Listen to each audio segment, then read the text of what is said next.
Voy a enchufar mi laptop porque parece que va a quedar sin batería.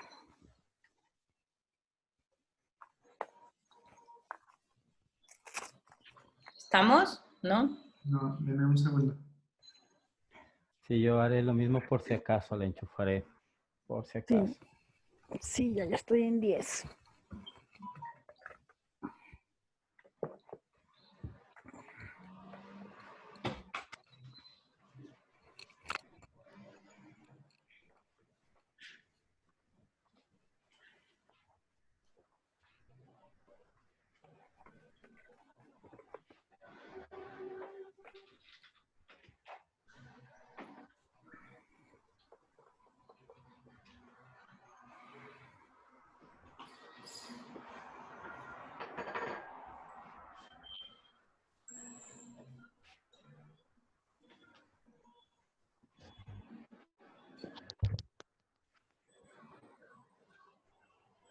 Ok, Ok.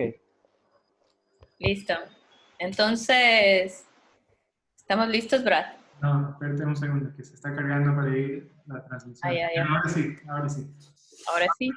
Bueno, entonces, hagamos honor al tiempo y comencemos todos, todas.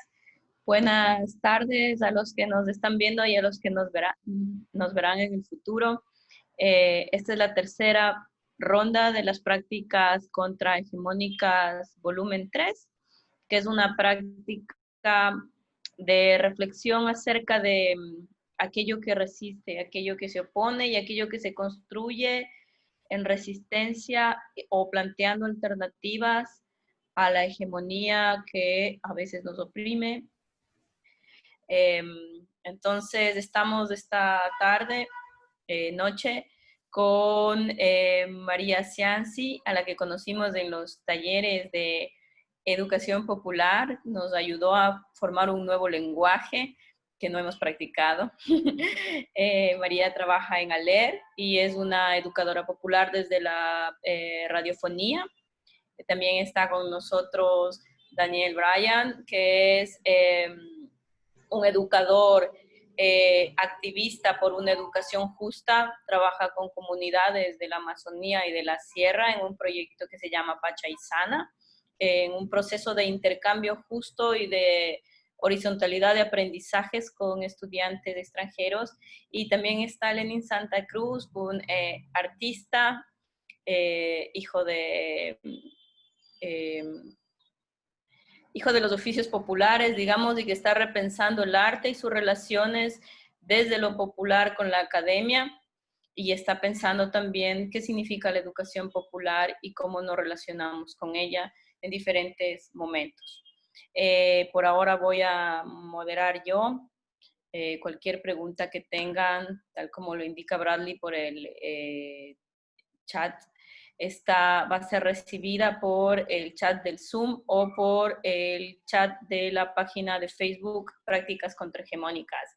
Entonces, comenzamos. Esta es una conversación que tiene que ver con unas inquietudes que teníamos acerca del futuro, acerca de cuál es nuestro papel activo al respecto de él, y queríamos pensar que tal vez podemos hacer algo en esta pandemia que nos ha paralizado, y que tal vez podemos hacer algo pensándolo y poniéndolo en el centro como un objeto social sobre el cual pensamos y trabajamos activamente.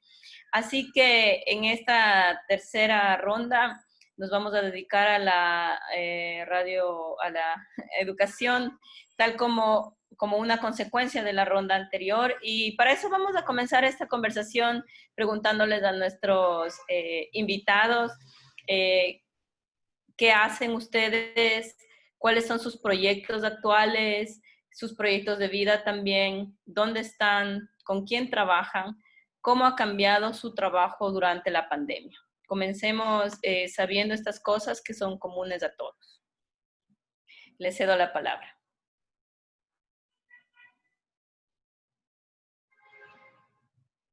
A ver, el que quiera. María, cuéntanos. ¿Dónde estás? ¿En qué trabajas? ¿Qué estás haciendo ahora? ¿Qué pasó con la pandemia en ese momento, en el trabajo, con las actividades? Sí, bueno, felicitarles por esta iniciativa. Qué lindo que podamos cruzarnos y hacer tejidos desde las prácticas y desde las reflexiones también en este tiempo de pandemia, pues especialmente Anita y a Brad. La verdad es que yo creo que a mí me pasó lo que le pasó a todo el mundo, pues al principio pensaba que era una pandemia que iba a ser de un tiempo corto y lo que decidimos, yo trabajo en ALER, la Asociación Latinoamericana de Educación y Comunicación Popular, que es una red de radios comunitarias en América Latina y que su sede se encuentra en Quito, pero está con corresponsales y radios en 17 países. Entonces hacemos producción de contenidos desde estos países, tratando de relevar un poco las noticias, las informaciones, las denuncias, pero también las historias y las narrativas de esperanza que tienen nuestros pueblos en América Latina y el Caribe. Y cuando nos sorprendió esta pandemia, lo primero que quisimos hacer fue una producción descentralizada, es decir, cómo desde casa podíamos hacer la producción de contenidos y muchos de productores y productoras que vamos articulando y vamos tejiendo desde acá, desde la sede de la Coordinación General, pues empezamos a hacer despachos a través del teléfono, a través de la computadora que tenemos en casa, tratando de solventar como pudiéramos para que los programas no dejaran de salir y que las voces de lo que estaba sucediendo pues no se apagaran, ¿no? Esto fue más o menos un tiempo relativamente corto que nos adaptamos, pero empezamos a encontrarnos con otros problemas. Entonces, muchos compañeros y compañeras no tenían buena señal de internet, se les iba la luz, la producción de contenido tuvimos que cambiarla, no solamente desde el enfoque temático, porque si bien es cierto, la primera cobertura fue sobre cómo cuidarse, cuáles son las medidas sanitarias, pues empezó a haber otras denuncias sobre cómo los estados estaban dando retrocesos de derechos humanos y cómo esto estaba siendo una ventana para que las políticas neoliberales empezaran a hacer como el juego en esta crisis, ¿no? Y además empezamos a hacer un enfoque crítico también de la producción de contenidos, que esta crisis no nos llegó del cielo, no nos llegó así nomás, sino que viene también de una crisis de nuestro modo de vida, digamos, de nuestro modo de vida que está metido en un modelo capitalista, depredador, extractivista, y que tiene unos modos de comer, unos modos de dormir y unos modos de intercambiar y de comercializar que nos está llevando a esto. Y bueno, todo esto nos llevó a seguir pensando que cómo vemos la salud, que no es ausencia de enfermedad, y al mismo tiempo en mis ratos libres, entonces dije, bueno, algo hay que hacer, entonces empecé a deshiervar mi jardín y empecé a bordar la ropa rotita que tenía y empecé a adornarla porque dije, bueno, o sea, algo hay que hacer también con las manos para no hacer de este encierro una situación emocional que recargara demasiado la incertidumbre que estaba viviendo. Pero no quiero hablar mucho más para escuchar a los compas también. Gracias. Entonces, Daniel, cuéntanos tu caso, por favor. Bueno, soy estadounidense, pero este mes estoy celebrando ya los 20 años de mi vida aquí en Ecuador. Y hace unos 6 años, 7 años atrás, con un grupo de compañeras y compañeros, nosotros empezamos la Fundación Pachaysana. Pachaysana es una palabra inventada en 2 palabras fusionadas de quichua para básicamente decir un mundo equilibrado. Y escogemos ese nombre porque es lo que estamos buscando. Estamos buscando un mejor equilibrio entre lo que es un desarrollo y educación global y local. Y trabajamos en diferentes líneas de acción. Y durante el tiempo también nuestra misión ha ido cambiando. Pero nuestras líneas de acción, uno, como usted dijo ahí en la introducción, es el intercambio, un intercambio justo.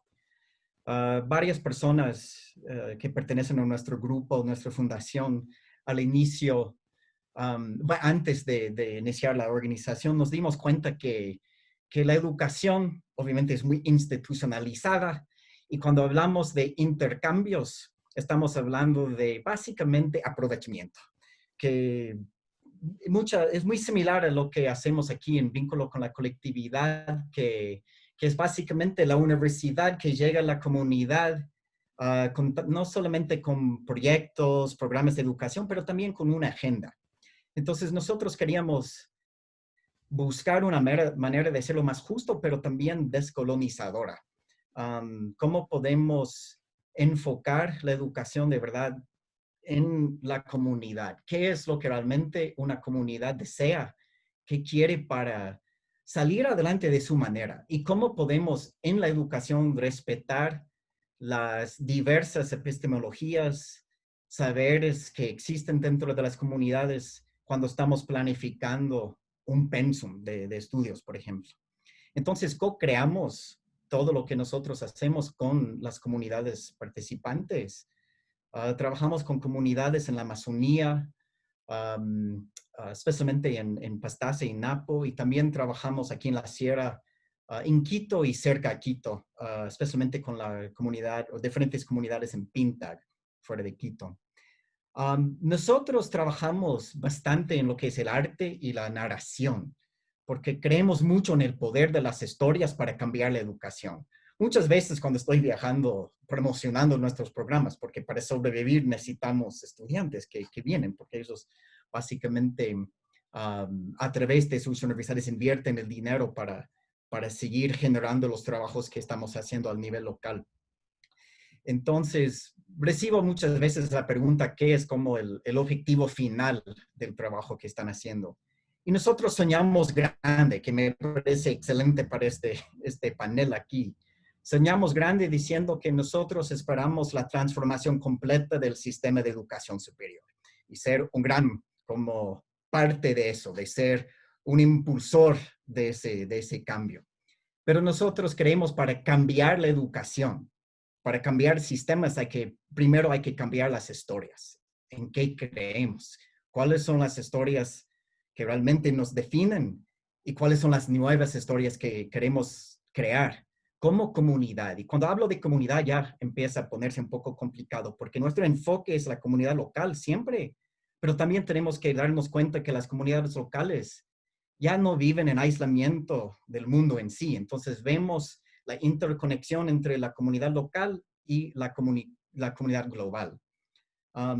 Y eso tiene mucha resonancia con lo que está pasando en el mundo, tanto con la pandemia como con lo que está pasando al nivel del racismo sistémico y las luchas, no solamente en los Estados Unidos, pero obviamente tiene mucha resonancia de lo que pasó aquí en octubre del último año y lo que sigue pasando debajo de la pandemia, ¿no?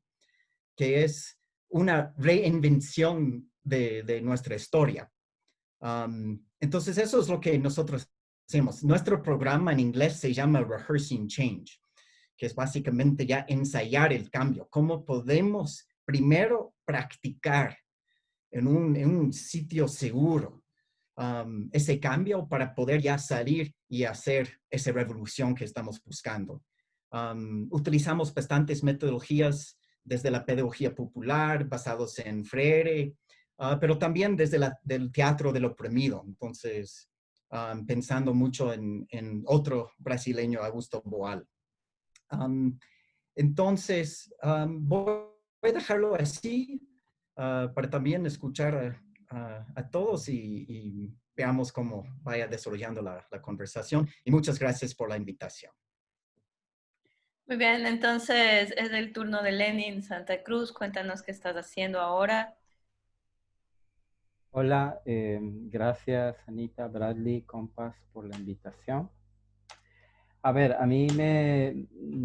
yo soy educador, soy docente de la Facultad de Artes de la Universidad Central, pero estoy ahora en Valencia, España, porque vine a hacer una estancia de investigación.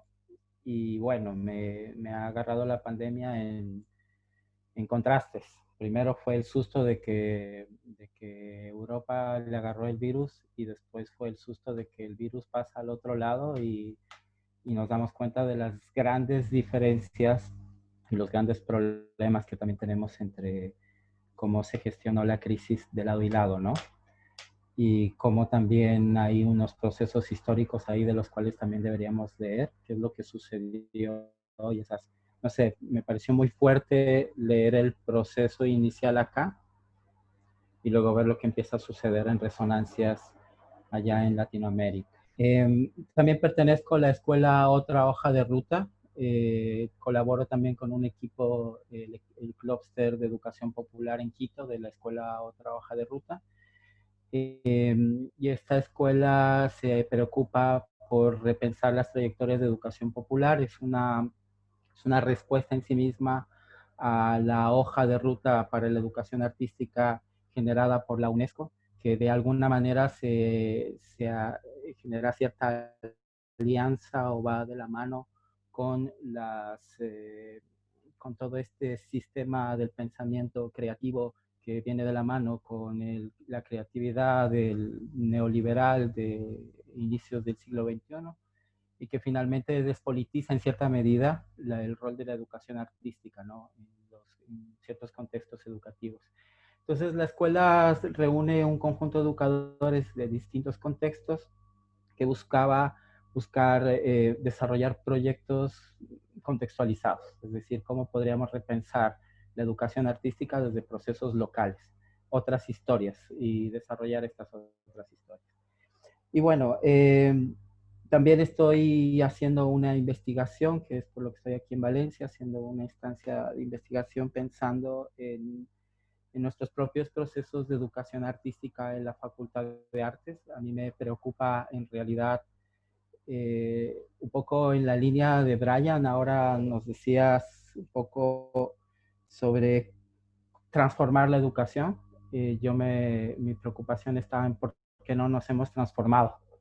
O sea, ¿qué está sucediendo? Entonces me interesa mucho preguntarnos sobre las grietas, sobre las preguntas, sobre las contradicciones en el proceso amplio de la facultad, especialmente la última década, que se habla mucho de la relación arte y educación, pero hay unas contradicciones enormes en nuestros discursos. Entonces me parece interesante retomar y analizar todo el proceso para preguntarnos, o sea, finalmente, ¿qué es lo que está sucediendo? Eso. Y bueno, de chisme también podría decir que aprendí a hacer masa madre. Hice panes de cacerola en tiempos de pandemia y aprendí a germinar semillas del mercado porque era el único que estaba abierto en ese tiempo, que fue súper interesante. Luego de eso surgió un proyecto muy bonito acá en Valencia con la Escuela de Mujeres Antirracistas y se llamaba Cómo germinar plantas con YouTube, que tiene un título bien posmoderno, pero que luego deviene en qué está aprendiendo Europa de los saberes migrantes, que es súper interesante también. O sea, recolocar este lugar del discurso sobre quién aprende, quién enseña y pensarnos en un nivel distinto sobre, bueno, hoy en día que se vuelve a hablar de trabajar la tierra, es como que estamos en un contexto en el cual se abre el debate nuevamente, ¿no? Entonces, ¿cómo politizamos el debate? Entonces, aprovechamos un poco el contexto para hablar de eso. Eso, lo suelto para que también sigamos. Muchas gracias a los tres. Unas experiencias súper sentidas de una cosa que hemos ido aprendiendo nosotros también, que en el camino de la educación popular, no basta con ser educador, sino que uno se va transformando en un activista de esa educación a través de estas diferentes experiencias que vamos consolidando. Entonces les agradezco un montón compartirnos sus experiencias y el trabajo que han venido realizando previo para contarnos de esto, ¿no? La semana pasada estuvimos con Fabián Cabaluz en este mismo espacio y una de las cosas que nos interesa del trabajo de Fabián es su forma de plantear la pedagogía crítica latinoamericana como una práctica contrahegemónica, que es justamente lo que nos convoca a estos encuentros. Pero además de ser contrahegemónica, él dice que para cualquier iniciativa, que cualquier iniciativa se convierta en un proyecto de transformación social, no solo tiene que ser contrahegemónica, sino también debe ser un elemento político pedagógico y debe ser prefigurativo, ¿no? ¿cómo entienden ustedes eso de un elemento político pedagógico y qué debe ser pedagógico en sus prácticas particulares? ¿Cuál es este elemento que ustedes encuentran? ¿Y cómo es dicho elemento? ¿Y qué es lo que se está prefigurando desde esas prácticas? ¿No? Hemos hablado también de mucho de las narrativas. ¿Qué prefiguran con esas narrativas? Como quieran. Bueno, yo creo que hay muchas de las cosas que se están dando durante la pandemia que hay como unas narrativas hegemónicas y hay quienes queremos construir unas narrativas contrahegemónicas, ¿cierto? O sea, en un principio, y me parece que se ha querido sostener en el tiempo, esto de la mediación tecnológica, ¿no? Es decir, bueno, la teleeducación, la telemedicina, la teleatención, ahora te llevan el mercado a casa, pero eso no se deja cuestionar desde esa narrativa. Entonces, cuando le miramos desde otro ángulo y decimos, no, pero es que aquí hay unos privilegios de clase, quédate en casa, corresponde a unos sectores y no todos los sectores tienen la posibilidad de elegir porque viven del diario, porque además dependen de, no solamente desde la economía, sino de su transporte, de su traslado, de su relacionamiento, de la proximidad y la cercanía. Pero además toma la premisa de que no hay una brecha digital, cuando sabemos que existe una brecha digital, no solamente en todo el país, sino en la misma ciudad hay brechas digitales. O sea, no tenemos las mismas condiciones tecnológicas, la banda ancha, estas posibilidades de dialogar, incluso los propios espacios, ¿no? O sea, de cómo estamos cediendo nuestra intimidad, porque estamos haciendo todas estas conexiones desde casa, y si en casa estoy en un espacio pequeño y somos 8 personas, 8 miembros, 8 integrantes del grupo familiar, y tenemos una sola computadora, entonces nos tenemos que turnar. Y si es la misma hora, como de hecho le pasa a mi hermana, que tiene clases con el niño pequeño y con el niño grande, entonces le toca mediar con una maestra y con la otra. Entonces, o sea, digamos que hay unas complejidades, además de hacinamiento, además de servicios públicos, además que dicen lávate en casa las manos todas las veces que puedas, pero a lo mejor no tienes agua. Y en algunos países, como los que hemos acompañado desde ALER, en los que tampoco hay luz. Entonces, dar por presupuesto esta narrativa hegemónica de que todos y todas tenemos acceso el ejercicio de los mismos derechos no es cierto. Entonces, yo creo que la pandemia, lo han dicho muchas personas también, lo que lleva es a evidenciar estas desigualdades, ¿no? Y que estas desigualdades también nos ubican en el centro a una crisis de los cuidados. Por ejemplo, cómo las mujeres estamos recargadas con el cuidado en casa ya 24/7 y que si antes se diferenciaban espacialmente las tareas, además de ser maestras, tenemos que ser cuidadoras de personas mayores en casa, tenemos que mantener el aseo de la casa, los alimentos y tener todas las medidas de bioseguridad y una estabilidad emocional para atender todo ello. Entonces, no hay espacio de distensión para el tema de los cuidados y no tenemos una política de cuidados de cuidadoras, por ejemplo. A nosotros y nosotras en ALER nos llamó mucho la atención que habían como unas guías que hicieron unas compañeras sobre el autocuidado, o sea, cómo recuperar la medicina ancestral para cuidarnos con ramitas, con hierbitas, con puntos, con digitopuntura, para también poder conservar nuestra propia estabilidad. Pero además yo también creo que nuestra narrativa contrahegemónica como movimientos y organizaciones sociales está en disputa con el Estado. O sea, digamos que el poder fáctico, el poder que tiene el Estado, es el de, entre otras cosas, administrar y garantizar los derechos. Y esos derechos en este momento están en juego. Podría poner el ejemplo de Colombia, si no queremos tomar el ejemplo de Ecuador, que hay mucho por hablar, pero Colombia tomó una medida de suspender el sistema de educación para personas jóvenes y adultas. Entonces dice, como hay que priorizar, priorizamos en salud. Educación está en un tercer plano, pero si hay que priorizar en educación, las personas adultas y jóvenes que ya de por sí han sido excluidas del sistema escolar, vamos a dejarlas también afuera. Entonces es una decisión. Afortunadamente las organizaciones lograron que el ministerio revisara esta medida y la suspendiera 6 meses.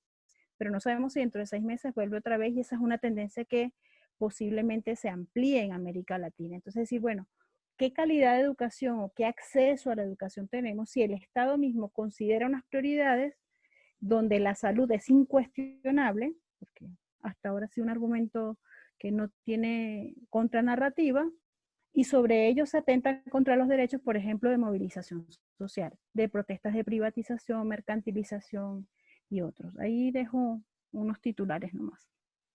María, con lo que dijiste de esa noción de desmontar ese mito de que todos tenemos el mismo acceso a los derechos, a mí me parece interesante que hables de eso y quisiera con eso ya pasar la palabra a Daniel, porque, claro, o sea, una cosa es hablar de eso dentro del Ecuador, pero Daniel trae también estudiantes de Estados Unidos donde también tienen otro acceso a otros derechos. ¿Cómo trabajas, Daniel, a través del arte también? ¿Cómo trabajas con esa desigualdad fundamental o fundacional, podríamos decir?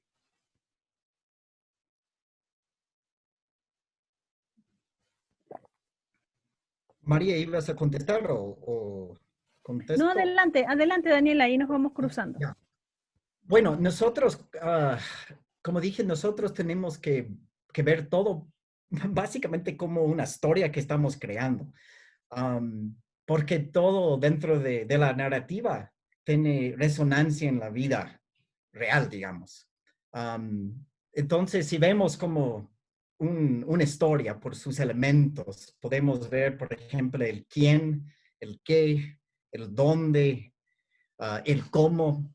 Pero especialmente pensando en el quién, tenemos que estar ahí siempre pensando en el de dónde venimos y cuáles privilegios y derechos tenemos desde ese dónde y qué implica llevar un pasaporte gringo versus ni tener obviamente un pasaporte ecuatoriano por varias cuestiones. El privilegio de movilizarnos en este mundo, y ver cómo podemos ya resaltar diferentes voces, cómo podemos, yo no quiero decir levantar las voces, pero mover el centro de observación, el centro de poder. Si vemos como un círculo, ya no pensar en el centro del círculo como el poder, pero más bien como el superficie de ese círculo como el poder, porque si nuestro mundo realmente ya estamos dejando atrás esa idea de un conocimiento universal.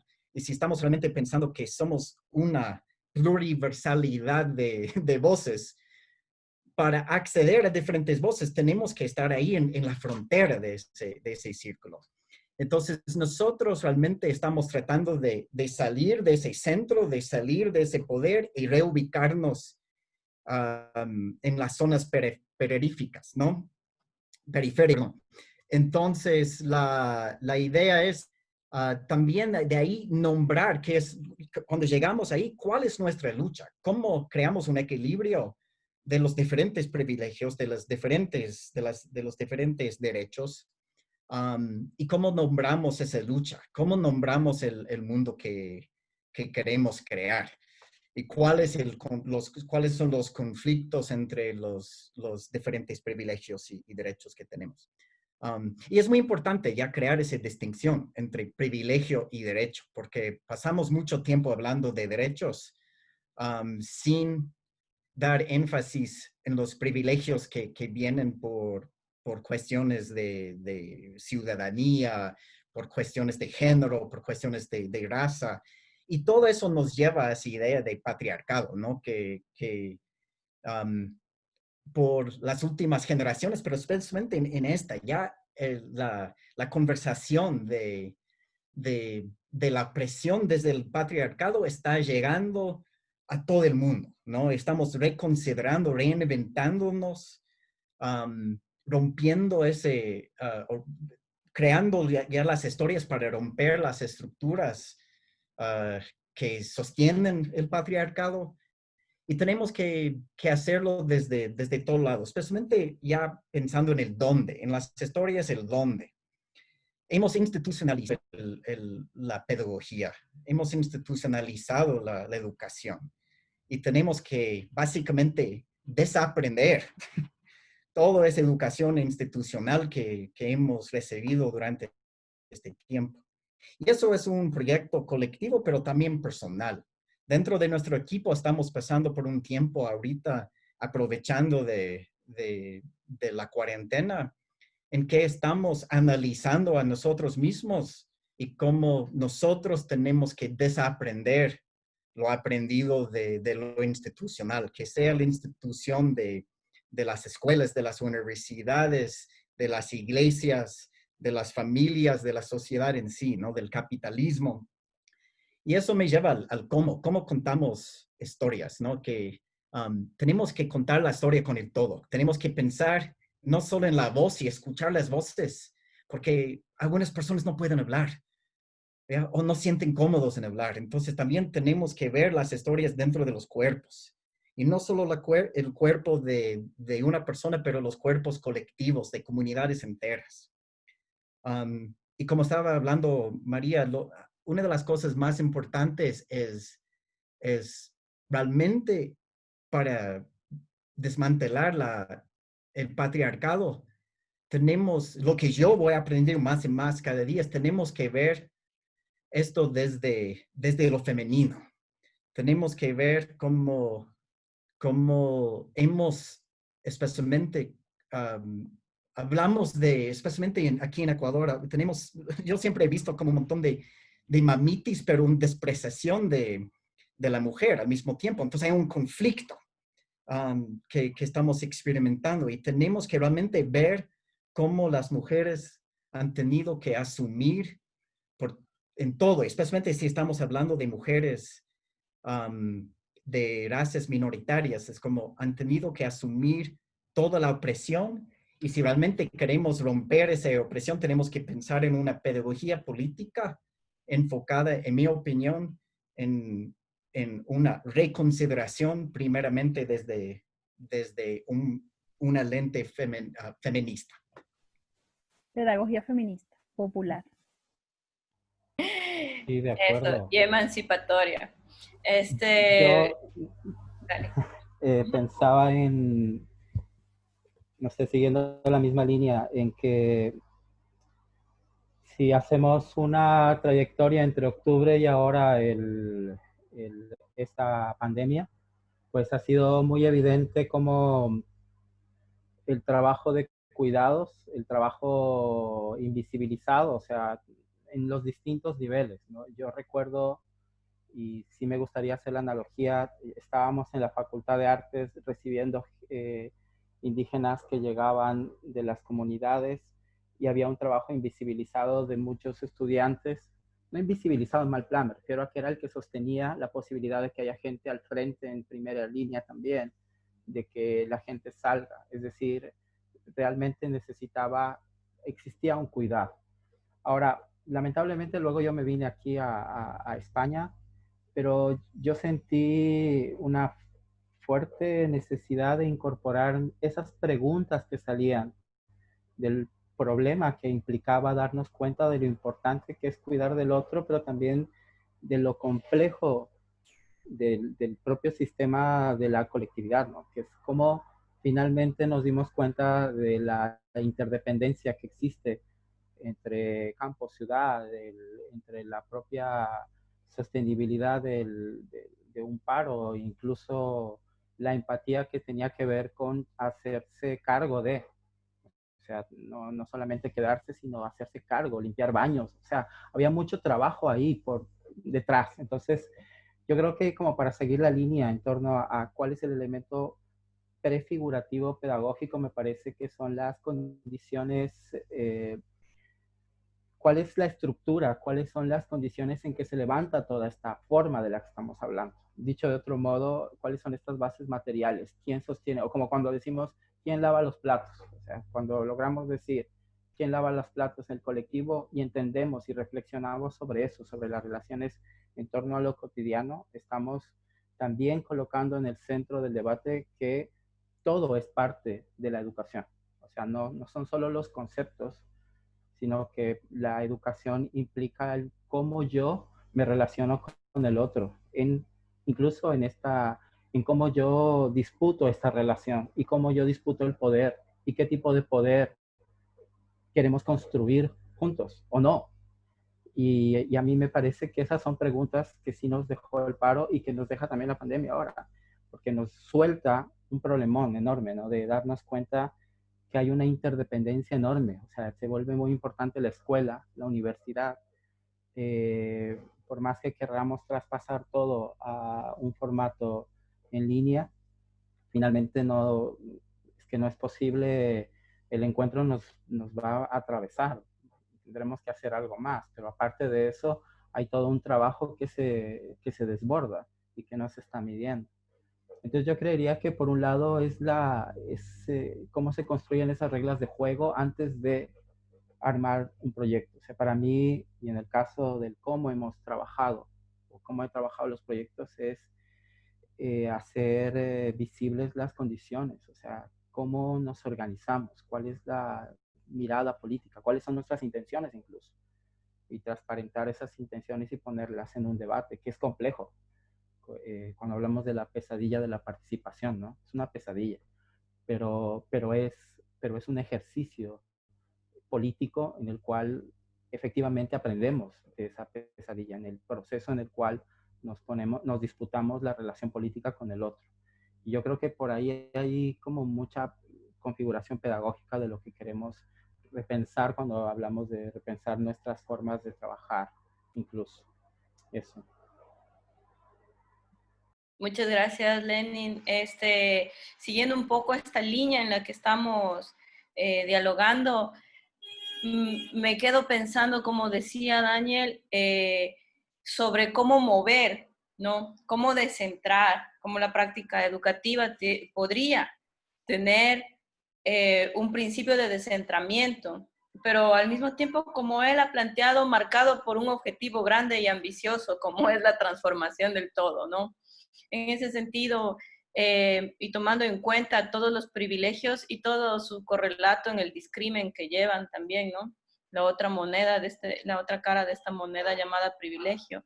Quisiera preguntarte, María, ahí, ¿cuál es el gran objetivo de la educación popular que se han propuesto desde las escuelas radiofónicas, por ejemplo, y cómo desde ese objetivo están incluidas o no las comunidades? ¿Cómo hacen ese diálogo? Sí, a ver, yo quisiera, bueno, desde hace como 6 semanas, 7 semanas, en ALER hemos estado haciendo seminarios virtuales todas las semanas, todos los días, miércoles. Y hemos escogido como un tema central. Entonces, bueno, cómo la migración está atravesada por la pandemia, cómo la educación está atravesada por la pandemia, cómo el tema de el desplazamiento y la geopolítica está atravesada por la pandemia, porque, bueno, la pandemia nos está atravesando a todas y todos, ¿no? Esto ha sido en diálogo con otras organizaciones sociales, con otras instituciones, con, bueno, gente afín, pues, que estamos en esta búsqueda. ¿Y por qué pongo esto en la mesa? Porque siempre tratamos un acuerdo fue que la última pregunta de cierre tendría que ser, ¿cuál es el camino de la esperanza? O sea, ¿dónde está la vacuna contra el desencanto? Porque creemos que en medio de toda esta cultura de muerte, en la que se está naturalizando la cantidad de personas fallecidas, la cantidad de personas contagiadas, que la información, que esto, que lo otro, que ahora es por el aire, que la mascarilla, o sea, toda una despersonalización que para quienes creemos que la cuerpa también es política, pues nos está atravesando también con el miedo, ¿no? Y que el miedo nos atraviesa el cuerpo, la cuerpa, pero también los cuerpos colectivos, políticos, y cómo estamos haciendo para vivir con este miedo. Entonces, una forma de resistencia es buscar dónde está la esperanza. ¿Y dónde está la esperanza? Entonces, y una herramienta pedagógica de la pedagogía crítica es justamente hacerse preguntas. Entonces, ¿dónde miramos? ¿Dónde podemos mirar que no hemos mirado hasta ahora? ¿Quién se está quedando fuera en la foto? ¿Qué lugares nos están faltando por ver? ¿Desde dónde nos estamos contando la historia? Y pero también otras preguntas que pueden ser incluso más incómodas desde el punto de vista político y de ejercicio de derechos. Es decir, ¿quién gana con esta crisis? ¿Quién se está beneficiando con políticas de represión o con políticas privatizadoras? O cómo yo, a la vez, puedo, sembrando mi cilantrito, a lo mejor hacer un cambio porque estoy haciendo trueque con mi vecina porque ella está sembrando tomatito. Entonces, tanto la esperanza como la denuncia me parece que son herramientas muy poderosas. Lo digo también como militante de la comunicación, pues, porque creemos que la comunicación mediática es justamente amplificar las historias que no se están dando cuenta. Pero no siempre irnos bajoneados, o sea, tampoco irnos como a la depresión, a la tristeza, que también hay mucho de ello. Y que la salud mental también es una cuestión de mucho cuidado, igual que el equilibrio emocional, que también está siendo atacado y afectado por esta pandemia. Es decir, cómo nos acompañamos con que sí hay una visión de futuro, pero tiene que ser en colectivo, y que eso se tiene más preguntas, pero no las respondemos por separado, sino en colectivo. Creo, no sé. Más preguntas para averiguar. Más preguntas. Al respecto de lo que está diciendo María sobre la pedagogía de la pregunta con la que ella siempre trabaja, y un poco pensando también en lo que habías dicho, ¿no? Daniel, a veces me asusto, me bloqueo, pero insisto y me avergüenzo sobre la utopía, ¿no? O sea, nos han enseñado a tener vergüenza de la utopía. Y por eso me ha admirado que hayas dicho, bueno, yo lo quiero cambiar todo, porque mis propios estudiantes dicen, pero profe, vamos a poder cambiar. Y yo un poco respondo a lo que responde Mariano. Bueno, pues si sacas una zanahoria de la maceta, ese día tienes una ensalada y de alguna manera te mejoras ese día, ¿no? Quisiera preguntarte cómo hacen la combinación de la esperanza, ¿no? De la esperanza de los unos, muy distintos, que llegan y se encuentran con la esperanza de los otros en esta condición de poca esperanza, ¿no? Además de un discurso que viene desde fuera para decirnos que no podemos ser ingenuos, entonces no podemos tener esos grandes. ¿Cómo se combinan esas esperanzas que vienen desde diferentes y cómo se construye esa comunidad en ese caso? Cuéntanos. Una excelente pregunta. Me gustaría partir de esa visión de la utopía, ¿no? Que creo que obviamente todos tienen esa visión, especialmente activistas, ¿no? Y casi todos los estudiantes o pasantes que vienen aquí a vivir con nosotros y trabajar y estudiar con nosotros son activistas de algún estilo. Y tienen esa visión. Pero hasta cierto punto tenemos que, otra vez, desaprender esa visión, porque estamos trabajando tan duro para algo que ya tenemos tan perfecto en nuestro imaginario. Pero no es así. Antes Lenin habló de las grietas, ¿no? Que la utopía es algo que uno siembra dentro de las grietas en las estructuras existentes y no sabemos cómo va a salir. La utopía es eso, también es sembrar, es cuidar, cultivar, amar lo que estamos sembrando. Y lo que sale, sale. Y obviamente es ese proceso de cuidar y cultivar que es súper importante. Nosotros, por ejemplo, trabajamos mucho en dibujos o mucho en obras de teatro. Y no es tanto esa creación en sí. Nunca tratamos de ya. Perfeccionamos ese dibujo, perfeccionamos esa obra de teatro, perfeccionamos esa narración. Más bien es el diálogo entre los dibujos, es el diálogo entre las obras de teatro. Es donde encontramos las interconexiones. De ahí van a nacer esas visiones compartidas que tenemos. Entonces, sí, siempre, y eso es difícil, especialmente ahora, con los activistas y las activistas que nos llegan desde los Estados Unidos, porque tienen un discurso ahí bien complejo, ¿ya? Y bien arraigado en un discurso.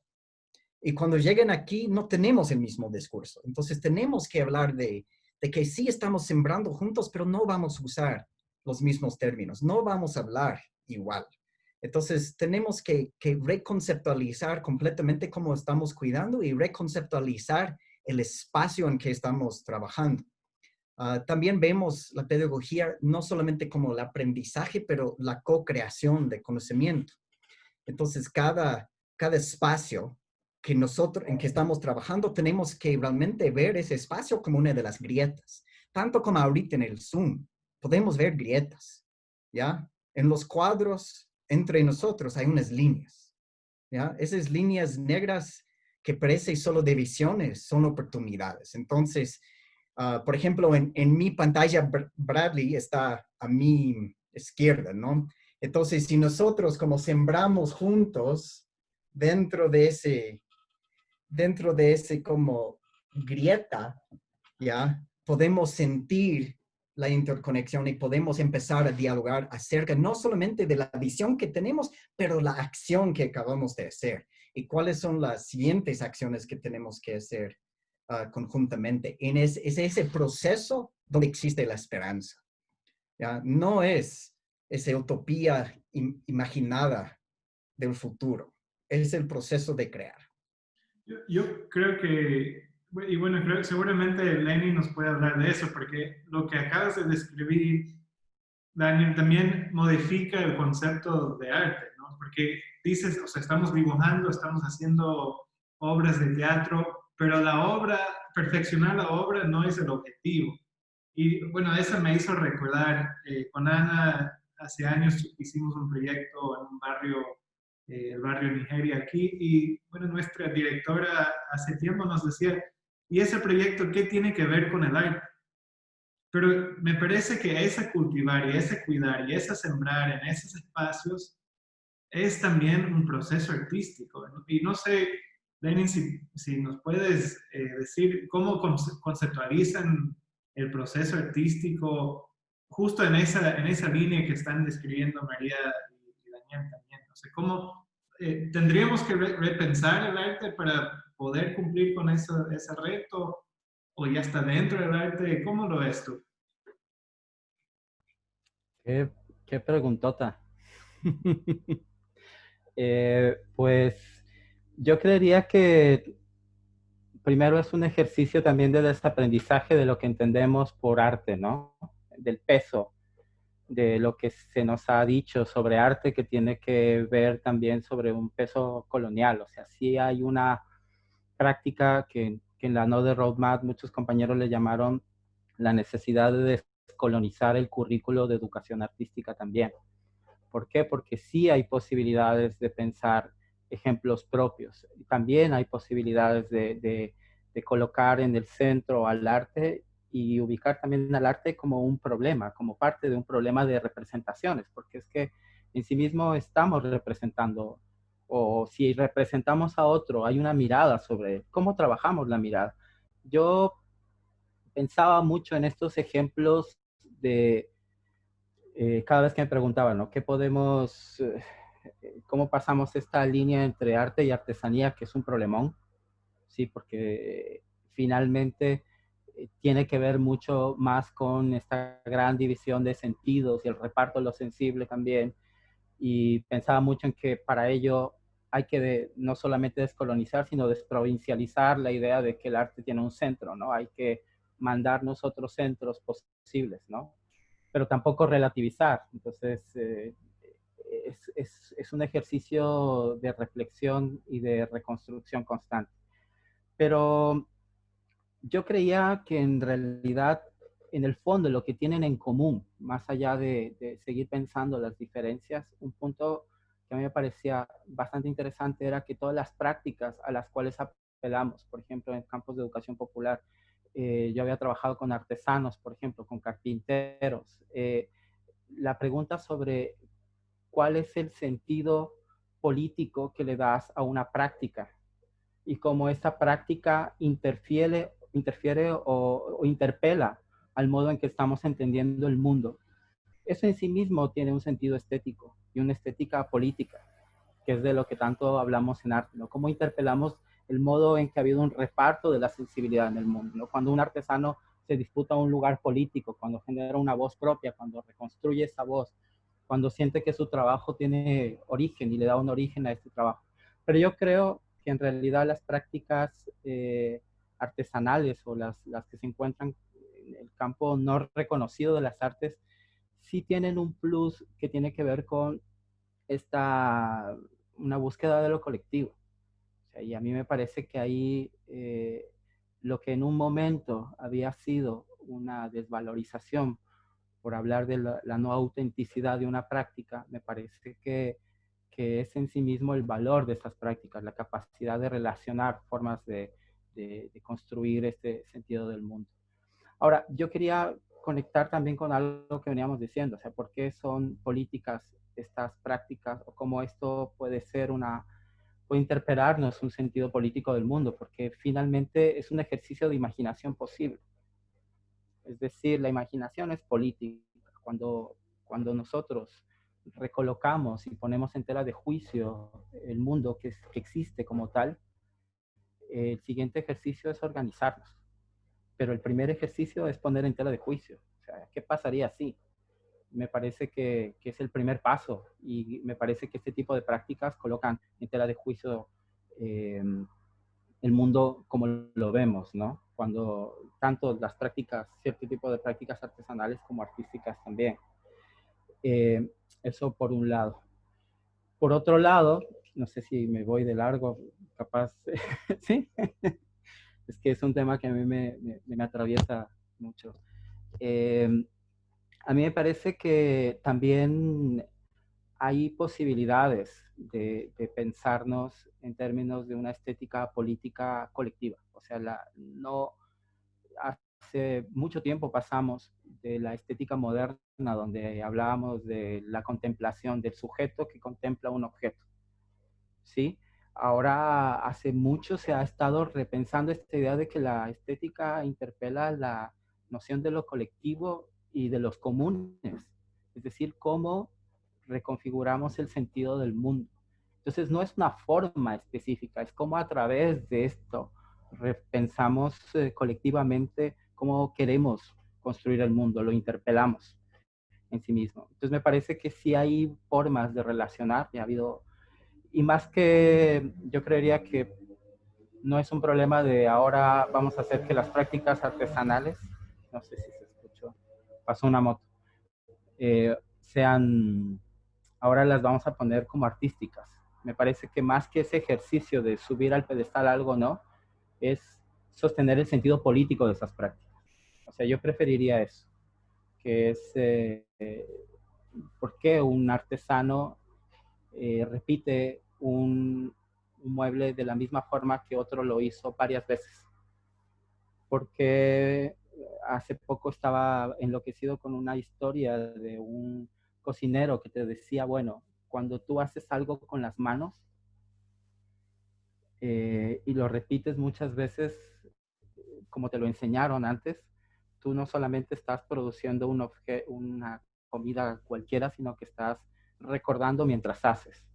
Hay una apelación del sentido del presente, pero también del pasado. Pero al mismo tiempo él interpelaba y decía, bueno, tú puedes obtener en el mercado lo mismo, pero diferenciaba el gusto de la lengua con el gusto de la mano. Entonces él decía, el de la lengua es aquel gusto del mercado, el que nos lo vende. En cambio, el gusto de la mano es el que tiene proceso. Y ese es el que le construye y le da un sentido. Yo creo que ahí hay mucha política. Y a mí me parece que por ahí este tipo de experiencias son las que interpelan el modo en que nosotros entendemos la propia educación y el sentido de una educación emancipatoria. Entonces, por ahí me parece. Gracias, Lenin, por esa respuesta en defensa, además de o en rechazo de la separación arte-artesanía. Les voy a leer el comentario de Cuerpo Pacífico, que dice, es una pregunta, dice, ¿para cuándo se viene un nuevo octubre? Y leo esta pregunta porque, no sé, o sea, digamos, pueden haber varias respuestas, pero lo que principalmente me mueve es pensar que generalmente los procesos de la resistencia, los procesos estos de la contrahegemonía, se quedan anclados a pequeños grupos o a pequeños grupos que no hablan entre ellos o parece un proceso solitario, ¿no? En ese contexto quisiera pensar estos pequeños gestos, ¿qué futuro tienen desde su punto de vista para que vayan creciendo? ¿Cuál es el desarrollo de ese octubre desde sus experiencias, desde este proceso sostenido además que han tenido? Por ahí va mi pregunta. Si que me quieres ayudar, María, no sé. Sí, sí, yo creo que a veces tenemos como una sensación como de soledad, de desamparo, de que, o sea, yo sola o mi organización sola o mi colectivo solo está frente al mundo y frente al gran capitalismo y la hegemonía norte-sur y entonces quiero acabar con toda la cultura de la muerte, ¿no? Pero bueno, justamente en estos caminos de la Abya Yala, una se da cuenta que no estamos tan solas, no estamos tan solos. O sea, hay muchísima gente que está haciendo un montón de cosas. Y me acuerdo de la frase de Shoemaker que lo pequeño es hermoso, pero crece en silencio. Entonces, quizás lo que tendríamos que hacer es buscar más que podamos ir tejiendo. Acaba de pasar el Foro Social de las Migraciones en México de forma virtual, pero al mismo tiempo están los presidentes de la comunidad andina ratificando sus autoridades, con unas autoridades en específico y desde un lugar político que no es el mismo obviamente, del Foro Social de las Migraciones. Entonces, hay mundos en disputas, hay narrativas en disputas, pero quizás depende de dónde nos informemos, qué acceso tengamos, qué posibilidades y grupos de referencias tengamos, vamos a construir ese mundo. Un poco lo que decía Lenny y Daniel, la forma de interpretar el mundo es en sí misma una opción política. Desde lo que yo leo, lo que decido ver, y esta onda que hubo, bueno, ahora sí vamos a ver Netflix porque en pandemia tenemos tiempo, ¿no? Pero ya va, espérate, vamos a hacer varias preguntas. O sea, ¿cuál es la producción? ¿Qué industria cultural está detrás de Netflix? ¿Qué empresas están ganando con eso? Porque hay unas producciones y no otras. O sea, y hay otros festivales de audiovisuales que están alternativos y quizás no tengan la misma difusión, pero dependerá de nosotros y nosotras, y ahí apelo a la utopía y a la esperanza para que se pueda amplificar. ¿Y para cuándo octubre? Mira, esa es una pregunta muy importante, pero yo creo que solamente se puede construir en colectivo, porque fue en colectivo que se hizo. Muchas gracias. Igual o parecido, Daniel, amplificar la voz, habías dicho también tú, ¿no? No es que estamos dando voz a otros, sino moviéndonos del centro. ¿Cómo mantenemos este proceso?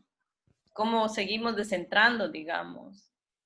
¿Cuál es ese sentido que decía yo? A veces incluso de desgaste. ¿Qué es aquello que nos puede permitir construir desde tu perspectiva este proceso, mantenerlo?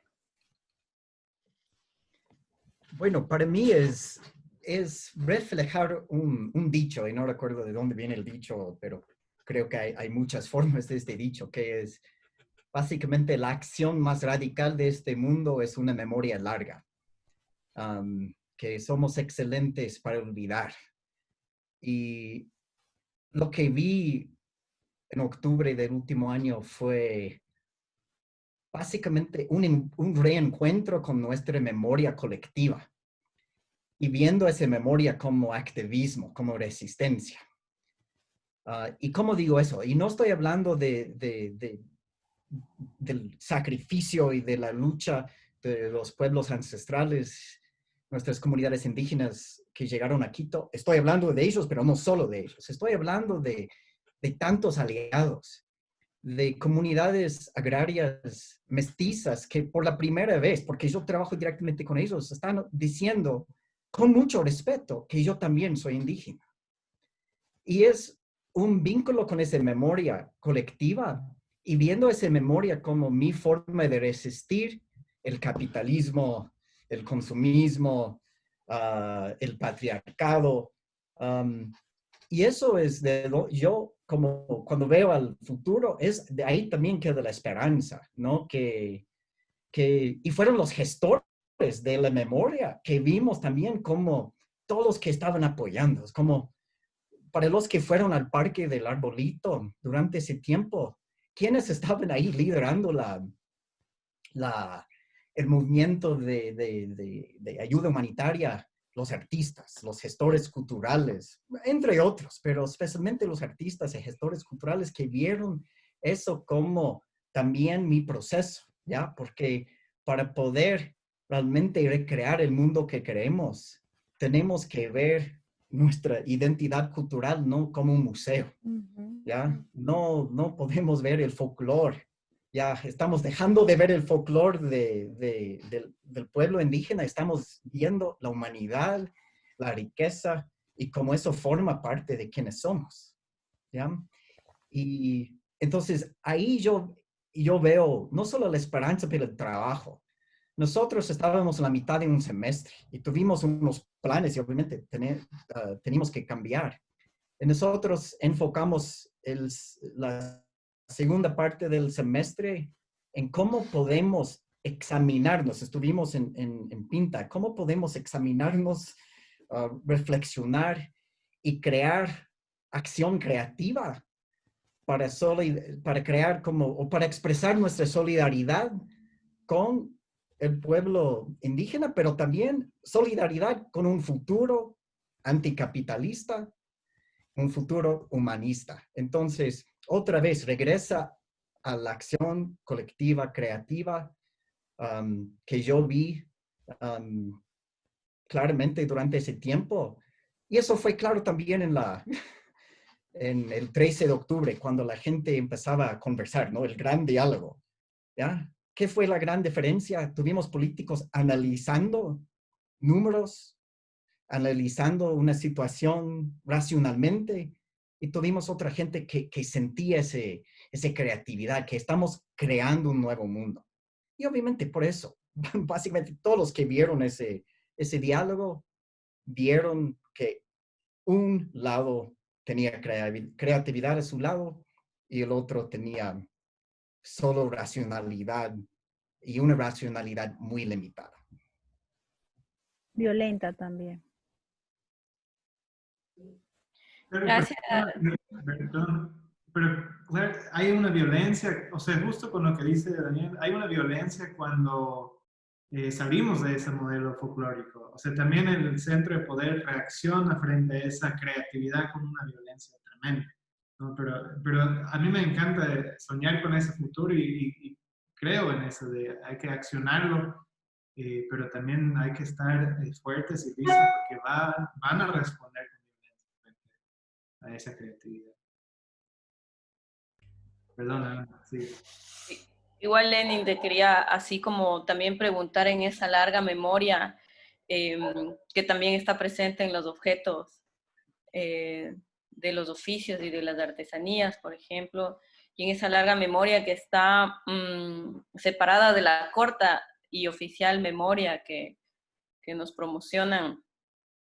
¿Dónde está para ti esa grieta en donde se puede mover, mantener esos procesos también y mantener esa voz política de la que estabas hablando? Gracias. Sí, conectando un poco, por ejemplo, ¿qué actividades hay como las actividades que nos han entretenido como Netflix, donde nos sentamos y no hacemos nada más, y entonces vemos a Schwarzenegger acabar con el mundo, pero salió el mundo ileso, entonces entretenidos, que a veces pasa y te desconectas, ¿no? También ha habido una gran cantidad de artistas que muy jodidos y todo han tenido que subir todo su trabajo a plataformas y que en cierta medida eso ha logrado que sean muy visibles también, ¿no? Hay una también sobreproducción y sobre visibilización de la gente, de los proyectos, también ha habido cosas súper interesantes porque nos podemos conectar ahora. O sea, creo que hay cosas de las que le podemos ir sacando también mucho tino. Yo he conocido a mucha gente que no la tenía en el radar este tiempo y ha accedido a mucho contenido bueno, también como decía María. Es decir, ha habido como un contraste que se ha ido de a poco también entrando en disputa. Y también ha habido, yo recuerdo, si lo colocara aquí en el espacio español, en el Estado español, hubo un debate sobre artes o artesanías, ¿no? Era justamente este punto de, ya, si tu hijo ve Netflix, pues habría que hacer un análisis estético de la obra y de ni sé qué, y papá. Pero no lo pongas a hacer mazapán, porque si hace mazapán, ¿qué está aprendiendo? Las artes no son artesanías. Entonces, se abrió un debate que me pareció muy interesante y creo que en nuestro contexto local ecuatoriano también lo hay. Artes versus artesanías, hacer, entretenerte o no entretenerte.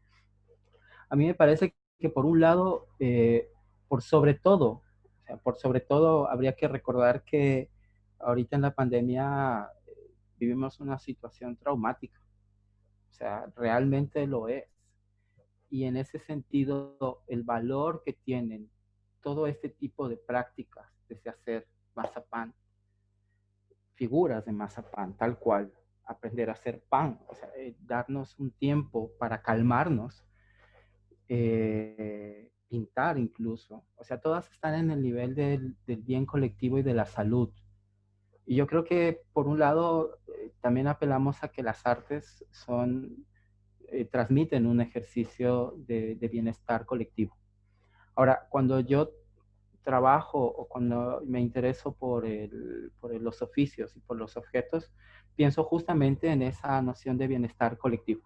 O sea, no estoy pensando en el sujeto que está detrás o el autor solamente detrás del objeto, sino cómo ese objeto está dando cuenta o da cuenta de un proceso que ha sido parte de algo más amplio y que también, y por mucho tiempo ha sido también un ejercicio de soltar, o sea, soltarle algo al mundo también es, en cierta medida, es un ejercicio, no quisiera decirlo solo terapéutico, pero sí es un ejercicio de bienestar personal, de construcción de un sentido, pero también es emocional, por un lado. Y por otro lado, yo también creo que volvería a apelar a algo que había comentado, pero que creo que tiene mucho sentido, es esta noción de la repetición.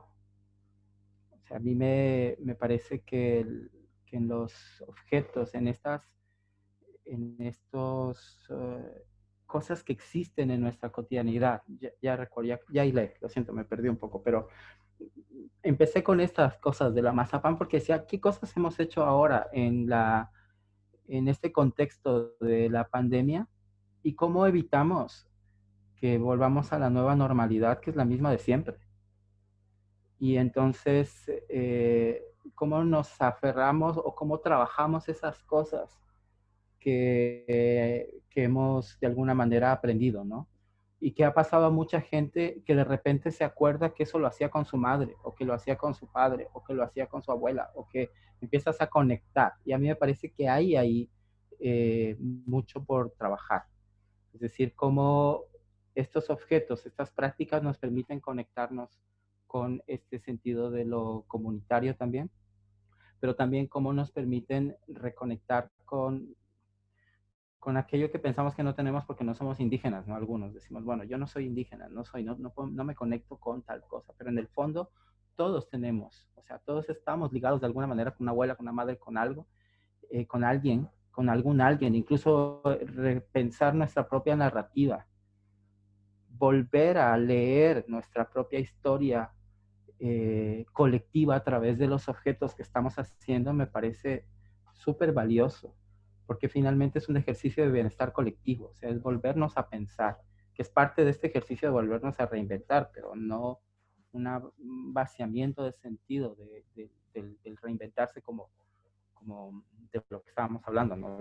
No es una simple práctica, sino que es un ejercicio de reflexión y de conexión. Bueno.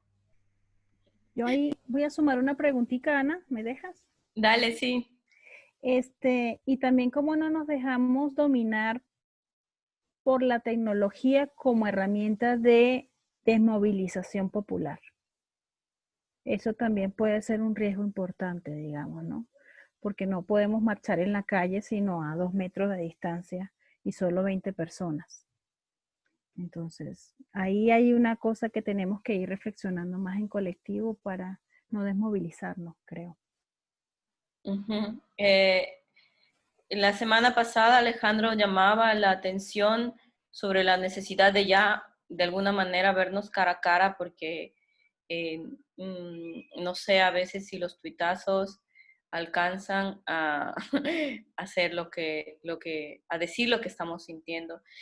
Quiero leer una pregunta que está aquí y que tal vez quisiera oírla de la voz de María, pero si es que alguno de ustedes tienen algo que decir también sería súper importante. Dice María Luisa Pazmiño Rodríguez, ¿qué estrategias serían para los sectores populares donde el conocimiento y alcance de estos espacios alternativos son casi nulos?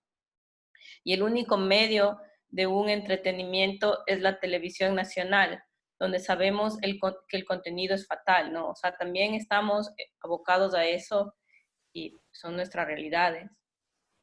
Sí, bueno, esto también se atraviesa con esto de la brecha digital que hablábamos, ¿no? O sea, yo me pude conectar con algunas experiencias de cinematecas de Costa Rica y de Uruguay y habían unas producciones a las que nunca había tenido acceso, ¿no? Pero bueno, también considero que tengo una banda ancha que lo permite y una compu que lo permite. Y no todas las personas han podido tener ese derecho, digamos, ya no privilegio. Yo creería que ahorita estamos otra vez enamorándonos de la radio.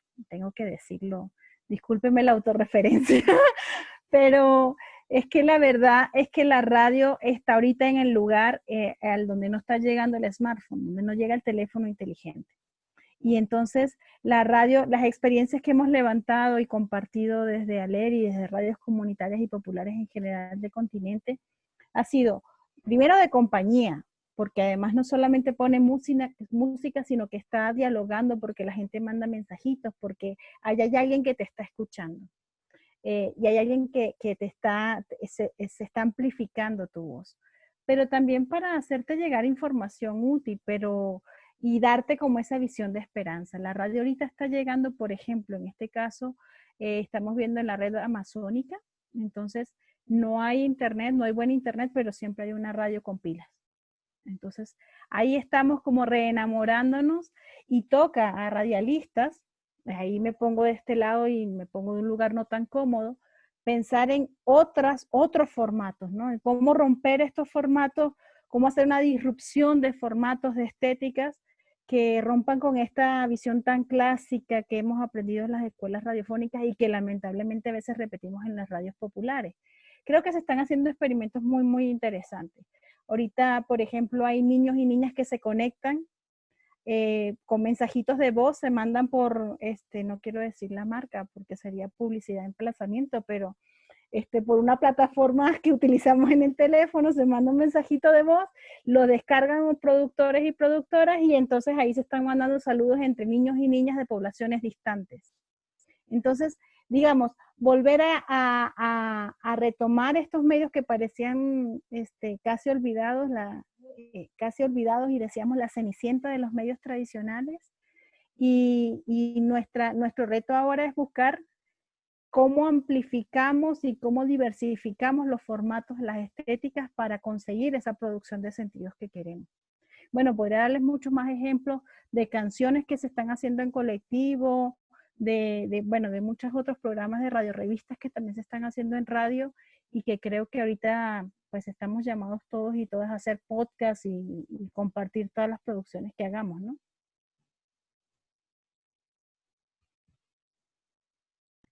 Ok, perfecto. Lenny. Pero para seguir la conversación, en esta sobreproducción de imágenes que tenemos ahora y lo incómodo que ya se vuelve tener demasiado contenido, yo creo que el podcast ha sido un golazo, por decirlo de otro modo. Y me acordaba, en cierta medida, en la web de la Another Roadmap hay un ejercicio de reflexión sobre la relación de las redes comunitarias con posibilidades para la educación artística. Y alguna vez comentábamos con Alejandro Ceballos, ¿por qué calza mejor la pedagogía de la radio comunitaria que la de la imagen generadora de Freire, ¿no? Que era esta de ver, juzgar, actuar, ¿no?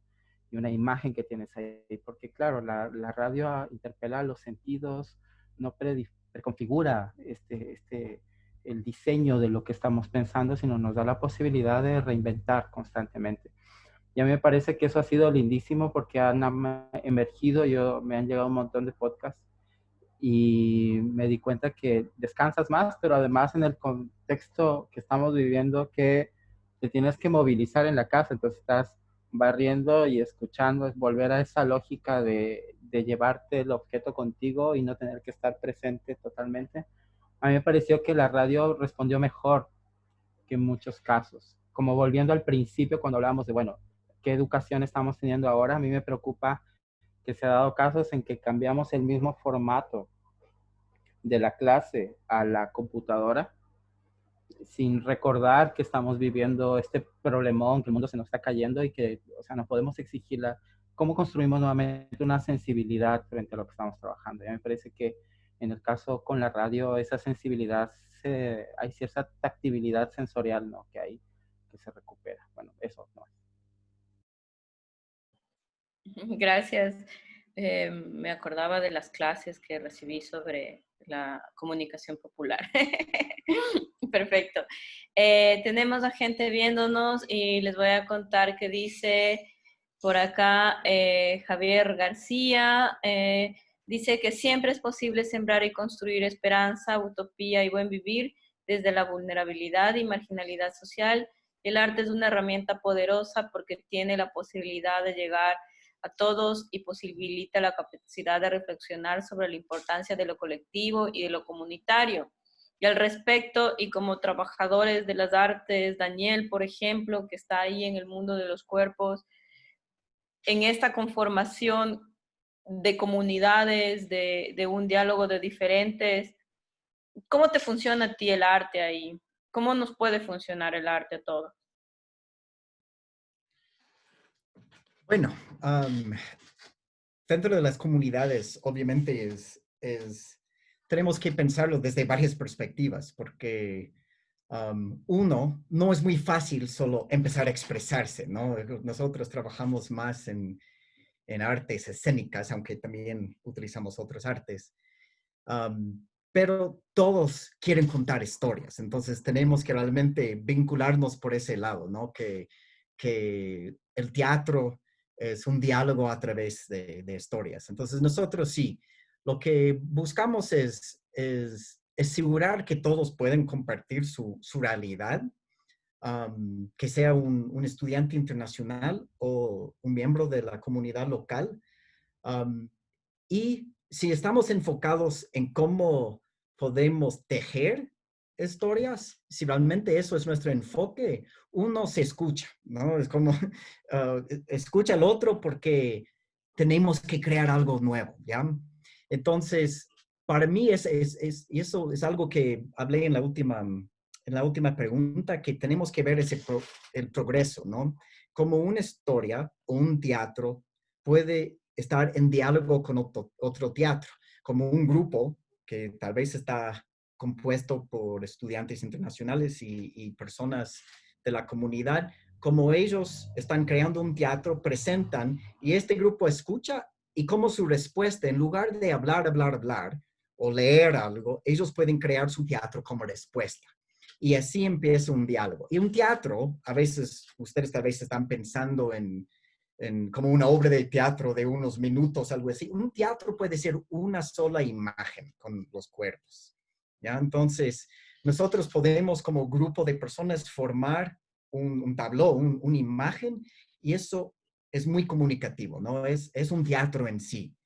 Tiene significado, no tenemos que explicar cada vez qué significa esta imagen para nosotros. La imagen puede ser su propio significado y después el siguiente grupo empieza a crear. Y ahí empezamos a trabajar con diferentes formas de comunicación. Nosotros hasta diríamos que estamos realmente topando la epistemología plural, en que estamos introduciendo otras formas de conocer nuestro mundo, otras formas de producir conocimiento. Entonces ahí es como yo veo que entra el arte, porque tenemos que ver el arte aplicado, ¿no?, a las realidades, especialmente de las comunidades. Si ellos no ven una aplicación inmediata, que eso realmente me va a servir frente a los conflictos que yo tengo en mi vida, no sirve, ¿ya? El arte responde a necesidades. Entonces, de ahí tiene que nacer el trabajo que estamos haciendo, desde la necesidad. Lindísimo, muchas gracias. Tenemos una pregunta que quiere hacernos una participante. ¿Está habilitada el micrófono? Sí, hola, muy buenas noches. Mi nombre es Liz Arias y bueno, yo soy estudiante de la universidad, estudio violín, estoy por graduarme y pertenezco a la materia de laboratorio en la comunidad.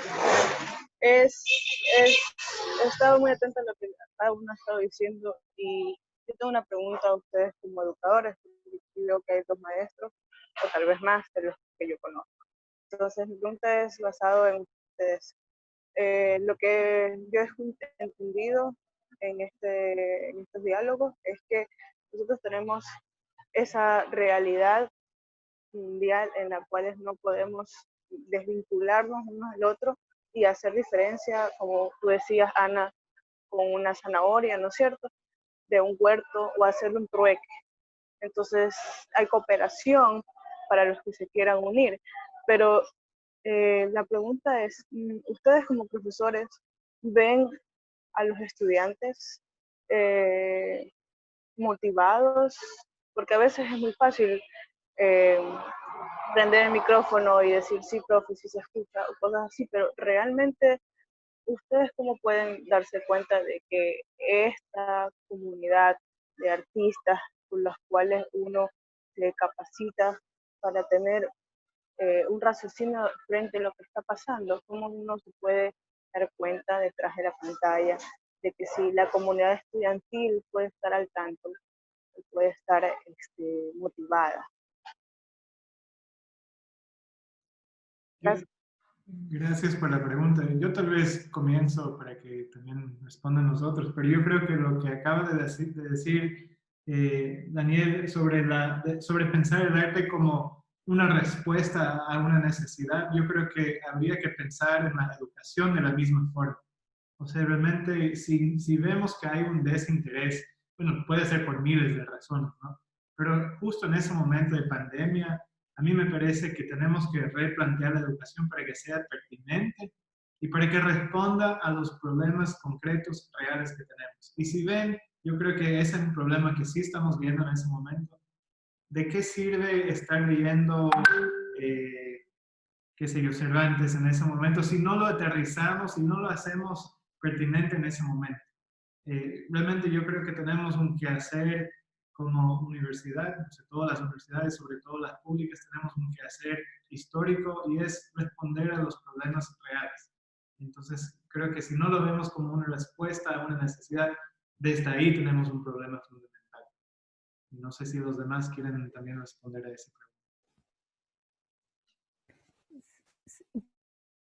problema. En el tema de la correspondencia, ¿no? Que si la educación no tiene una correspondencia con el entorno, no es educación.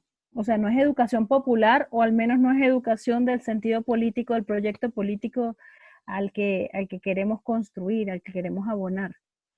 Porque, bueno, muchas de las clases de educación popular comienzan, si se puede llamar clase, es tomando la prensa. En clases, o sea, en el salón, diciendo, bueno, a ver, ¿qué dice este periódico? ¿Por qué este titular? ¿Por qué esta foto? ¿Qué tiene que ver con nosotros, con nosotras? Podemos titular de otra manera. Pero ahora tampoco la idea es efectivamente llegar y decir el currículum según la clase, aunque ahora esté con una pantalla, toca el contenido 3.7, que son, no sé, las claves de la contaminación. Sí, está bien, pero quizás no es, el Tonucci lo decía, ¿no? Que no es tan importante el contenido específico al curricular si no responde a un contexto. Y además yo ahorita voy a hacer una pregunta más provocadora todavía. ¿Qué tan importante, estoy hablando de la escuela formal, qué tan importante ahora se vuelve, por ejemplo, para el tema educativo, el uniforme, el corte de cabello, si usas pendientes o no usas pendientes, para realmente el proceso educativo? O sea, quedó en evidencia, se cae por su propio peso, que los elementos realmente educativos transformadores están en otros lugares y no los estábamos considerando en toda la escuela. Pero la escuela también ha sido un espacio vilipendiado por lo bueno y por lo malo. Entonces, más bien cómo encontrar este proceso y decir, bueno, cómo hacer de estas herramientas tecnológicas un proceso de cercanía. Pero hay unas docentes con las que hablamos la semana pasada, decía, tengo niños de 3 a 5 años. ¿Cómo hago para que quede delante de la pantalla? ¿Con qué estrategia? Aparezco disfrazada, pero esto me dura 3 minutos. Y eso es mucho. O sea, ¿cómo capto la atención? ¿Cómo motivo la atención? Entonces parte mucho también de quién está del otro lado de la pantalla. Entiendo que la pregunta de no sé, Arias, es en función de la educación universitaria. Y en la educación universitaria también tenemos que saber con quiénes estamos haciendo este proceso educativo, qué realidades tienen, qué dinámicas tienen y por qué no decir, bueno, qué están viviendo y cómo revisamos esta realidad en función de los contenidos que queremos. Y yo creo que para eso el arte, me disculpan, salva. La poesía salva, la pintura salva, el teatro salva. Salva porque libera la imaginación y es una herramienta profundamente transformadora. ¿Puedo contestar? Claro, dale. Solo iba un pensamiento rápido, que en el teatro tenemos una palabra griega que a veces utilizamos especialmente en el teatro del oprimido, que es metaxis, que es básicamente ese hecho de vivir entre mundos. Cuando estamos aquí trabajando en el Zoom o en cualquier otro espacio virtual, no lo podemos ver solamente como una pantalla. Tenemos que realmente sentir que estamos en ese sitio mágico, en el sitio mágico entre mundos. El mundo en que yo estoy ahorita, ustedes pueden ver unas cortinas, una cama ahí atrás. Eso es un mundo. Yo vivo aquí, pero también estoy viviendo en un mundo con ustedes. Estoy compartiendo este mundo. Entonces, mi cuerpo, yo estoy encarnando Metaxis. Estoy en una situación completamente distinta, innovadora, creativa. Y tenemos que vivir esa situación de metaxis. Y eso sería mi recomendación y siempre ha sido ya durante este tiempo que hemos estado trabajando en línea, cómo encontrar la manera de ser creo que alguien hizo este comentario, de ser vulnerables con el espacio y reinventarnos dentro de este espacio, reformar nuestra relación con el espacio desde esa perspectiva de estar entre. Yo, en la línea la que planteaba María, quisiera decir cómo se cayó la necesidad de uniforme y de corte de pelo y de no coman en clase, ¿no? También hay algo que se ha evidenciado y es, bueno, que yo venía denunciando y que ahora se ha evidenciado full, que es cómo los estudiantes abandonan su proceso educativo a la autoridad del profesor, ¿no? Entonces, ahora son ellos los protagonistas de su educación más que nunca. Uno puede hacer, digamos, puede en la subjetividad creada en el capitalismo que produce, puede demostrar que sigue produciendo un montón, y aunque esté colapsado y todo, pero también es cierto que hay que formar, digamos, los sujetos que están escolarizados por ahora tienen que llegar a ser esos protagonistas de su educación y también exigir qué es lo que quieren, poner la agenda de los contenidos, de las maneras de educarse. Entonces ahora estamos abocados a ver que realmente si el docente no está ahí, ¿qué es el proceso educativo? Y eso también es una tarea pendiente para todos, porque hay que redefinir ahí unas funciones y unas maneras de hacer y unos contenidos y todo, ¿no? Bueno, eso creo yo. Hay algunas otras preguntas. Aquí una última para ir cerrando, para ya no abusar de su tiempo, dice Luis Páez: ¿cómo institucionalizar o formalizar la práctica educativa, crítica, popular en la educación formal? Hay que hacerlo. ¿Cómo lograr la transformación educativa anhelada? Bueno, eso no sabemos, pero sí quisiera saber, en algún momento con Braulio habíamos pensado que toda la universidad debe mover el currículum, ¿no? Y luego nos dimos cuenta que ya no teníamos amigos, ¿no? Entonces la pregunta es saber si es que lo que es crítico, ¿cómo se institucionaliza? O sea, ¿cuál es la relación entre eso? A ver, se las dejo ahí en el aire para ver si es que alguien se atreve. Qué terror de pregunta. Lenny. Pero, por ejemplo, más que responderla, me parece súper pertinente justamente este problema de cómo asume la universidad este doble rol, ¿no? Por un lado, yo creo que ahorita vemos la necesidad de sostener la educación pública y de calidad, o sea, eso no está en duda, y eso es algo que tenemos que pelearnos tanto estudiantes como docentes,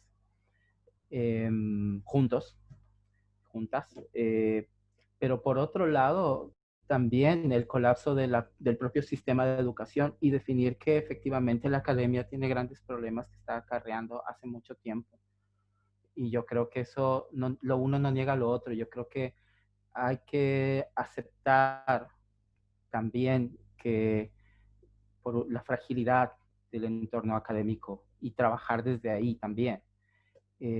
Fragilidad en términos de que sí, o sea, todavía no es un espacio que se ha fortalecido, que ha logrado fortalecer este sentido de comunidad y este sentido de pertenencia frente al trabajo. Yo, cuando estaba acá en clases presenciales, tuve un grupo bastante interesante en el que logramos construir comunidad de aprendizaje. Cuando vino lo de la pandemia, de alguna manera las primeras clases virtuales nos fue terriblemente mal. Nadie hablaba ni nadie mostraba su foto. ¿Sí? El pobre profesor tiene que estar ahí solito, con un montón de pantallas negras. Pero de repente algo se va activando porque ya tienes un sentido de trabajo colectivo. Y es porque ya había un trabajo previo realizado entre nosotros. Claro, yo me imagino, si es que no lograste tener ese trabajo previo y te tienes que enfrentar directamente a las pantallas, es muy difícil, evidentemente, lograr ese trabajo, pero en el fondo lo que nos muestra es que efectivamente el sentido social de la educación, o sea, este sentido de lo colectivo, es algo a lo que realmente hay que volver a mirar y que la academia no ha logrado dar cuenta de estas contradicciones de las que hablábamos en un primer momento, por esta propia fragilidad que pienso yo que también tiene el sistema educativo. O sea, nos da miedo, por un lado, mostrar estas brechas, estos baches, porque también estamos pendientes de un hilo, ¿sí? Y entonces yo creo que el ejercicio es efectivamente hacernos cargo de. En un momento decíamos, bueno, como este lugar que estamos ocupando también implica que hay que hacernos cargo de estas brechas. Lo que me parece interesante, lo poco que puedo rescatar de esta pandemia es que mostró los grandes problemas de la educación, pero también los grandes compromisos, que a mí eso es lo que me levanta. O sea, no hay dos cosas súper potentes también. Sigue siendo una forma contradictoria de verla, pero por un lado ahí efectivamente nos damos cuenta que no hay sentido comunitario de nuestro trabajo. Tenemos que trabajar mucho en eso. Y ahí tenemos mucho que aprender de la educación popular en la academia. Muchísimo que aprender. Pero por otro lado vemos que hay un compromiso enorme de la gente porque sabe que efectivamente es un lugar de disputa y estamos dispuestos a hacerlo.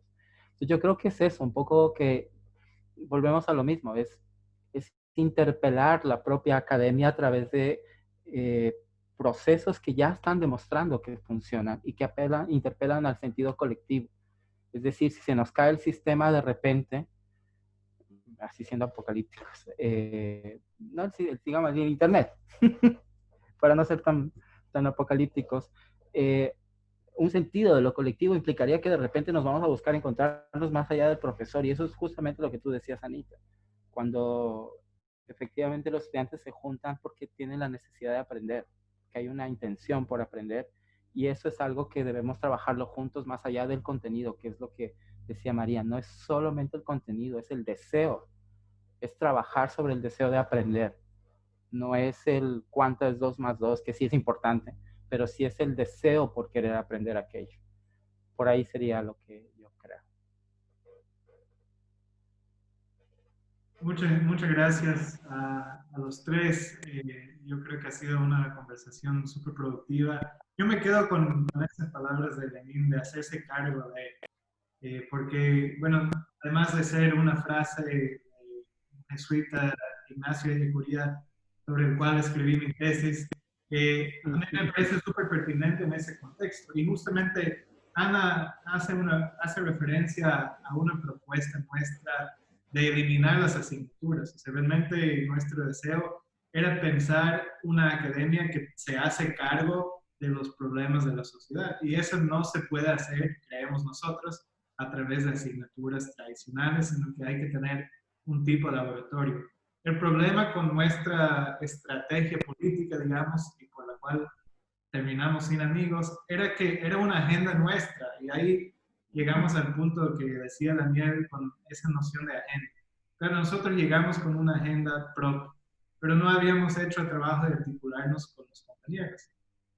A la vez, yo creo que en parte nosotros nos equivocamos en eso porque nosotros nos habíamos articulado con lo popular, o sea, nos habíamos articulado con la comunidad y llegamos con esa agenda y por eso decidimos hacer esa propuesta de terminar con las asignaturas. O sea, yo creo que hace falta un trabajo profundo de articulación, ¿no? Y llevo también esas sugerencias de ustedes. ¿Y cómo se hace esa articulación? Pues a través del pensamiento crítico, a través de los ejercicios artísticos que nos llevan a pensar sobre los privilegios, las diferencias entre acceso a derechos. Cuando ya llegamos a ese nivel de pensamiento, nos obliga a abrirnos a las agendas más amplias, porque ya estamos pensando en esas preguntas que plantea María, de lo que no hemos mirado antes, desde dónde no hemos mirado, y bueno, esa pregunta que dice Lenin también de ¿qué pasaría si? Entonces, una vez que llegamos a pensar una agenda más amplia, ya estamos encaminados en ese proceso de construir utopías colectivas, que es justamente lo que nos convoca hoy, o sea, cómo hacer ese trabajo realmente. Y me llevo también eso de, para hacer ese trabajo hay que siempre tener esperanza. O sea, claro, la denuncia es importante, pero anunciar un futuro distinto también es igual de importante, ¿no? Y ahí hacernos cargo del futuro, creo que es lo que tenemos que hacer como académicos si queremos realmente emprender un ejercicio de pedagogía crítica. Y ese nos lleva al bienestar colectivo, que incluye todo lo que hemos dicho de activar la memoria colectiva, etc.